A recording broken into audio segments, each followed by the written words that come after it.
भन्दा भन्दै श्रीराम पौडेलले पौडेल लेख्न थाल्नुभयो। श्रीराम पौडेलले पौडेल लेखेपछि हामी पौडेल पौडेल पौडेल हुँदै आयौँ। कोही पौड्याल पौडेल त्यो भन्दैछ, तर हामी पौडेलै हौँ जे लेखे पनि। यसरी त्यत्रा दिग्गज हाम्रा भए। त्यहाँबाट तपाईँको नेपालको एकीकरणको विषय आयो। नेपालको एकीकरणको विषय आयो। पृथ्वीनारायण शाहले एकीकरण गरिराख्नु गर्दै अगाडि बढ्नु भएको थियो। त्यो बेलामा तपाईँको पृथ्वीनारायण शाहको पहिलो विवाह बिग्रियो। पहिलो विवाह बिग्रिसकेपछि दोस्रो विवाह गर्ने कुरामा उहाँले के भन्नुभयो भने, म अब नेपालका ठकुरीहरूको छोरी बिहा गर्दिनँ, म अरू अलि शक्तिशाली राजाकी छोरी बिहा गर्छु। त्यसो हुँदा काशी राजा शक्तिशाली रहेछन् त्यो लेखेर, र काशी राजाकी छोरी बिहा गर्नु पर्यो भनेर अर्याल थरका ज्योतिषीलाई काशी पठाउनु भएछ। काशी पठाएपछि त्यहाँ काशीमा प्राध्यापन पढाएर बस्नु भएको, र काशीराजको पनि गुरु जयमङ्गल पौडेल हुनुहुँदो रहेछ। जयमङ्गल पौडेलको घर पर्वतको पाङ हो, त्यहाँ गएर बस्नु भएको रहेछ। अनि उहाँसँग ती ज्योतिषीले भेटिसके पछाडि त्यो माध्यमबाट राजाकी छोरी नरेन्द्र देवीलाई मागेर ल्याएर पृथ्वीनारायण शाहको दोस्रो विवाह गराइदिने काम हाम्रा जयमङ्गल पौडेलले गर्नुभयो। त्यसपछि नेपाल दरबारमा हाम्रो साइनो गाँसियो, र दरबारको कचहरीमा हाम्रा जयमङ्गल पौडेल पनि सामेल हुन थाल्नुभयो। र नेपालको एकीकरण गर्दै जाने क्रममा राजालाई सल्लाह दिएर त्यसपछि यो नेपालको पूर्वी एकीकरणमा हाम्रो धेरै योगदान रहेको छ। तसर्थ यो राष्ट्र बनाउने काममा पनि हाम्रो पौडेलको योगदान छ। हामी त्यस्ताका खलक हौँ। त्यसपछि जयमङ्गल पौडेलका छोरा बज्रनाथ, उहाँ पनि राजगुरु हुनुहुन्थ्यो, विद्वान हुनुहुन्थ्यो।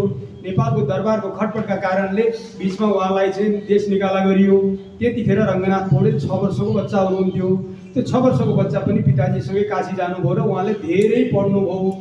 पढिसकेर यति धेरै धुरन्धर हुनुभयो, काशी विश्वविद्यालयले उहाँलाई महामहोपाध्यायको उपाधि दियो।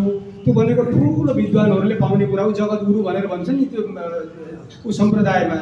त्यस्तै गरिकन विद्वान सम्प्रदायहरूमा महामहोपाध्याय भनेको अत्यन्तै उपाधि हो। त्यो उपाधि पाउनुभयो हाम्रो चाहिँ रङ्गनाथले।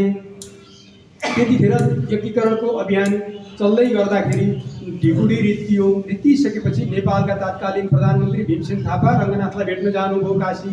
काशी गएर गुरु नेपालको ढिकुडी पनि रित्तियो, राजनीति पनि अस्तव्यस्त भयो। हजुर नेपाल फर्किनु पर्यो भनेर आह्वान गरेपछि रङ्गनाथ पौडेल आफू मात्रै नेपाल फर्किनु भएन, आफ्ना गुरुलाई त्यहाँ एउटा व्यापारीसँग यिनले तिर्छन् भन्ने बनाएर व्यापारीसँगबाट तात्कालीन 40,000 कम्पनी रुपियाँ लिएर आएर नेपालको ढिकुडी भर्नुभयो। त्यो ढिकुडी भरेपछि रङ्गनाथको उसको चाहिँ भीमसेन थापाको अवसानपछि अब कसलाई प्रधानमन्त्री दिने भन्दा गुरुलाई दिने, जसले राष्ट्रिय ढिकुडी चलाइदियो, विद्वान छ भनेपछि उहाँलाई प्रधानमन्त्री दिइयो, मुख्तियार दिइयो। त्यसरी पण्डित राज मुख्तियार हाम्रो प्रधानमन्त्री हुनुभयो रङ्गनाथ पौडेल।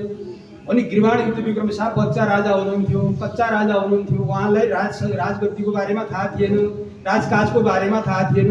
र अब राजालाई सानो छ, फुचे छ भन्दा मान्दैन, आफूले जान्दैन, अप्ठ्यारो पुऱ्यो प्रधानमन्त्रीलाई। त्यो भएपछि उहाँले सिधै भन्नुभन्दा पुस्तक लेखेर राज विधान सार भन्ने एउटा पुस्तक लेख्नुभयो। त्यो पुस्तक लेखेर त्यसमा राजाका कर्तव्यहरू के हुन्, जनताका कर्तव्यहरू के हुन्, राजधर्म भनेको के हो, सारा कुराहरू त्यसमा लेखेर त्यो चाहिँ पुस्तक दिनुभयो। दिइसके पछाडि गिरिबाण युद्ध विक्रम शाहले त्यसै दिन, गुरुजी म राजा श्री 5, म भन्दा तपाईँ 1 श्री माथि, त्यो कारणले आजबाट तपाईँ 6 श्री हुनुभयो भनेर श्री 6 लेखेर दिनुभयो। नेपालका राजा श्री 5 मात्रै भए, हामी श्री 6 का खलक, हाम्रा पुर्खा श्री 6 भएका थिए। गर्वको विषय हो यो।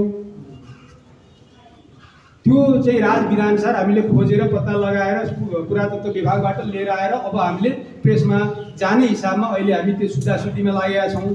त्यो हामीले प्रकाशन गर्छौँ। त्यो भनेको नेपालको पहिलो संविधान हो। अहिले संविधान सभाले कति संविधान बनाउँदा कति अर्ब रुपियाँ खर्च गर्यो। बिना निशुल्क नेपालको संविधान एउटै मात्रै व्यक्तिले बनाएर दिने व्यक्ति हाम्रा वीर पुर्खा रङ्गनाथ पौडेल हुनुहुन्थ्यो। हामी त्यस्ताका सन्तान खलक।